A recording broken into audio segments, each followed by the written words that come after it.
Full disclosure before we fully dive in, this video is going to be a bit different from what I normally post. I'm currently in the midst of the final part of my multi-staged move I've been doing for the past third of the year, so I'm currently only able to maybe at most do one more review this month. With that in mind, I opted to do a return to my rant format while I'm doing this move, that way y'all had something to digest while I'm literally traveling cross country. So if you're new here, after you're done here, I highly suggest checking out my other videos to get a better idea on how I normally do things, and to the people that aren't new, you now have context.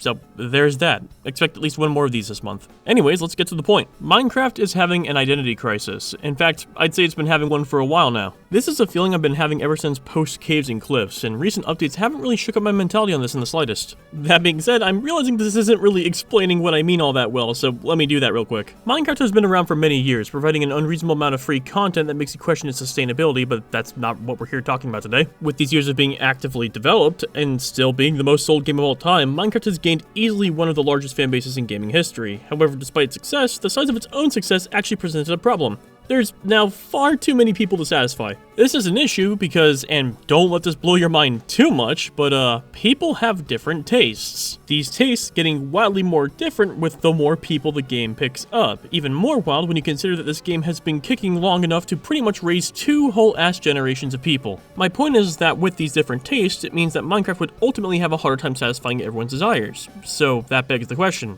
What could they do about it? Well, there's two options, one being ultimately the correct option, and the other being the worst possible decision they could make. And wow, wouldn't you believe it, they chose door number 2 and decided to commit to it even though they can easily change their mind to door 1 at any fucking point. Door 1 would have been picking a gameplay style each update and focusing on it, refining it to its best capability, ideally picking the playstyle of the majority, and while that would make some players desire another game to fill their needs, it would also mean updates would be allowed to focus more on specific aspects, ultimately resulting in a more polished update that feels more thought out, in turn making the game feel more fully realized. Door number 2 is licking everyone's boot evenly, resulting in a half-ass shine. Minecraft's development philosophy in recent years can be essentially boiled down to how can I satisfy every player at the same time, which if you don't know is an incredibly dangerous and stupid mentality to have while developing any game. Minecraft has been playing it incredibly safe by adding in things that are cool but ultimately tertiary at best, or by adding in sizable new features that don't exactly change much about how we play. To prove my point, I'm going to present two specific updates, starting with an example to demonstrate what I mean by the current update philosophy, then following that with an example of an update that actually nails proper game design. So let's begin with our example of the current ways, and I've chosen Tricky Trials for this example. The Tricky Trials update I think is a pretty good example of how incredibly safe recent updates have been. This update was released in June of last year, and in the update we got the following new things: trial chambers, the maze, crafters, breeze rods and wind charges, also the map for the cartographer to find the trial chamber in the first place. Which, up front, seems like a pretty good update, and I'm not going to say it's not either. Admittedly, these additions sound cool in general. So then, why did I choose this update?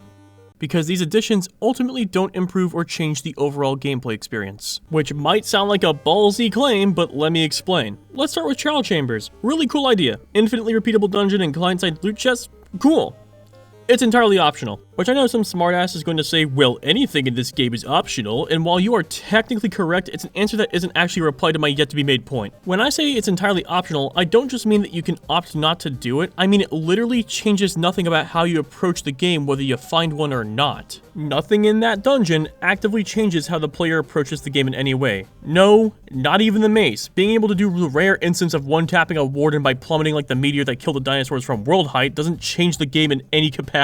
The mace doesn't even have a guaranteed drop rate in the chamber anyways. Also, the new spawners can be farmed the near exact same way as the old monster spawners, so engaging the fight is also optional. The chamber doesn't contain anything that you need to progress, nor any new mechanics, and sure, there's the decorative blocks, but I think if decorative blocks are the main takeaway of a dungeon, the dungeon is lame. Which I get this makes it sound like I'm saying that every addition should have meaning, but I don't think every addition should. I just think that the literal flagship feature of your update should. So that knocks out the mace and the chambers, so let's move on to the next two culprits of doing sweet FA for the player. Crafters, the undisputed most interesting addition of this update. It relies on redstone, which remains to be the most underutilized part of the game, and even the thing's implementation, in my opinion anyways, feels rather unintuitive and clunky to work with. Forcing the items into a crafting grid is such a weird decision when instead it could have just counted the resources in it and crafted the item when it had enough. Like, it's just genuinely weird. Anyways, the reason I think this is actually more of a safe addition than it sounds is because it's a feature that the player isn't worse off for not engaging with. Your game isn't actively worse nor better for using it, it's just sort of doing what it does. Then that leaves us with the wind charges. let's be real, unless you're using it on a custom map or pranking a friend, this thing's uses are slim to none. I can't think of a single instance in my life where I thought, man, I really wish I had a wind charge right now. It does nothing but a jump boost, in which case it's a sandbox game. Build up. Maybe in PvP it's good, but PvP isn't the core of Minecraft's gameplay, so I don't give a shit. In summary, all of these features, ranging from cool to actually useless, do not change how the player approaches the game at all, which in turn leaves the game feeling pretty much exactly the same with no difference whatsoever. Which makes you ask the question why the update even got added in the first place. I'm under the belief that an update should ultimately serve a purpose, that purpose being to actually expand upon the gameplay of the game in a meaningful way. If the update doesn't do that, it's either an okay update or it's a bad one, and you can't get any higher than okay if nothing is expanded upon. So, if this is my example of an update that plays it too safe and changes very little about the game, then what update do I consider to be an immaculate example of what an update should be? Which, if you ask that question, then either you're new to Minecraft or you seem to have forgotten the most glazed update of all time. The Nether update is literally the single best example of what I mean by an update that actively changes how a player approaches the game. The entire Nether dimension got a facelift with new biomes, reworked pigmen into piglins, which have their own unique aggression mechanics revolving around you wearing golden armor or not, giving golden armor an actual use. A new material that's an upgrade from diamond with a unique acquiring method and decorative blocks that also serve a utility. The update even turns a once inhospitable dimension into one you can actually live in due to the respawn anchor and Hoglin providing pork chops. Have I tried living here? Nah, I prefer the mountains, but the fact that this is even an option now is awesome considering that you would be blown up for trying before this update. These are all solid features, but how do they line up with my idea of an update? Well, let's start with the fact that this is a feature the player actively has to engage in to experience the rest of the mid to end game. The Nether has always been where you go to get blaze powder to craft Eyes of Ender. This has not changed, so now the player has to get familiar with the new landscape. Also, the piglins aren't just an aggressive mob, but a mob with a unique trade system that also grants you the materials you need to go to the end. So the new Nether is something that every player will ultimately experience, and the mechanics immediately tie into the core game experience. In other words, the game has been noticeably changed. Netherite, while lame stats-wise, is an upgrade from Diamond, meaning the player now has a new gear type to strive for while playing. However, it's not easy to get. First, you have to find lots of ancient debris to make an ingot, but you also need the Netherite template because Netherite gear can only be made by upgrading Diamond armor to that tier. That template being received from Piglin Bastions, a new dungeon type. You hear that? A dungeon that actually ties into how the player accesses an upgrade, in turn making it worth doing. So not only is Netherite another incentive to go to the Nether, but it also helps tie in the new dungeon to the game so it feels like there's a purpose to clear it. Blam! The game has changed for the player. New upgrade, new dungeon that must be completed to get it, dimension overhaul so even if you don't get the upgrade, the difference is immediately noticeable, all features tying into the core gameplay. Best part is, most of this update was entirely centered around the theme of the update. The update had a focus, a goal, and almost everything it did felt like a deliberate decision with that update in mind. It felt like a fully realized idea, and in turn, it's still regarded as one of the best updates of the game. So now we've seen a good update, and now we've seen a meh update. So, what's my point? My point is, modern updates don't tend to tie in with any of the core features of the game and feel like isolated features that ultimately inherently don't do a lot for the player. To be clear, I'm not saying I hate every single addition they've ever made post Caves and Cliffs or think nothing they add is impactful. In fact, I like the Happy Gas, and I think it's a pretty fun and impactful thing for builders. Also, these little bastards give me cereal. What the fuck? My brain replaced serotonin with cereal.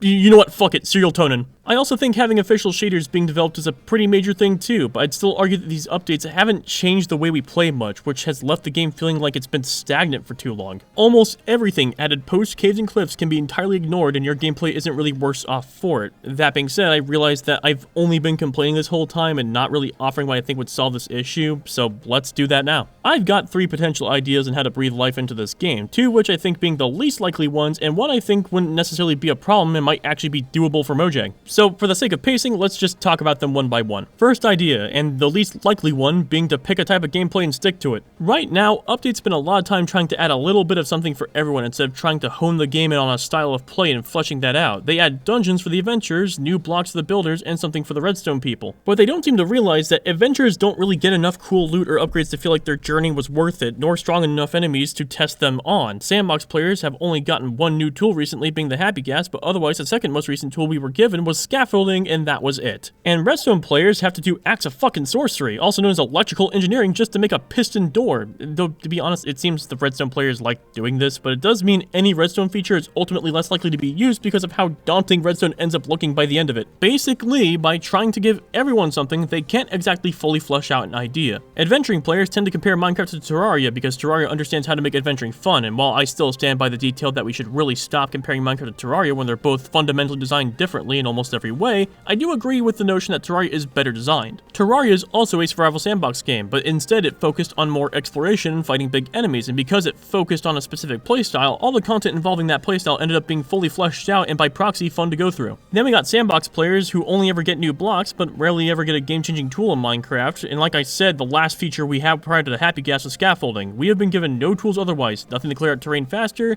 to make measuring out builds easier, or to reach further, rest in peace the crab. And redstone almost had something cool with the copper bulb, but Mojang saw they were doing something too cool and removed its unique trait, so even redstone players are denied cool shit for focus features. So in order to fix future updates, maybe pick a playstyle and stick with it. If Mojang would stop asking how to please everyone and instead ask how do we make this specific aspect of the game better this update, I think the updates would be better received overall. Like the Nether update was clearly meant for adventuring, but even a sandbox player like myself can fully acknowledge that the update was a good one. Also, they gave me weird wood colors and then made the Nether a place you could live in, which made me happy anyways. So, too long didn't listen, this solution will require Mojang to focus on one playstyle and update and spend time fleshing it out.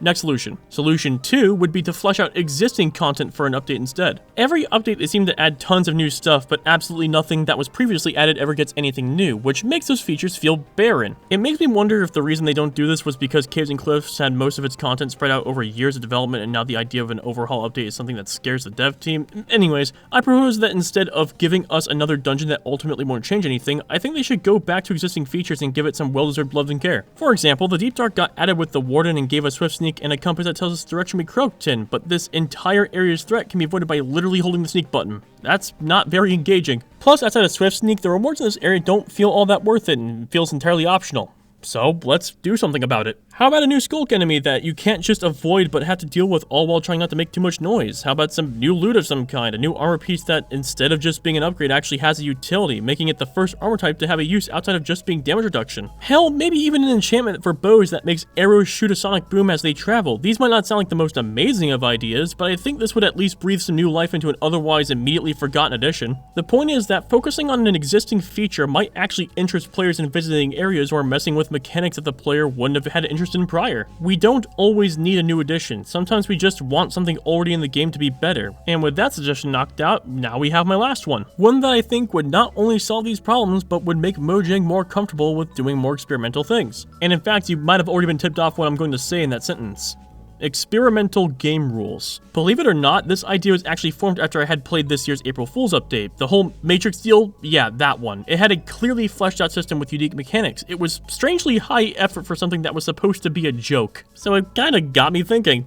Why don't they add in stuff like this into vanilla, but tuck it behind a special game mode or a toggleable game rule? It's clear they can do big, grandiose things. I mean, the poisonous potato dimension joke proved they could not only make a new dimension, but also add tons of groundbreaking features, all for the sake of a joke. So if they're willing to go this far on an optional piece of content, why don't they do that for vanilla as well? Want to add the potato dimension?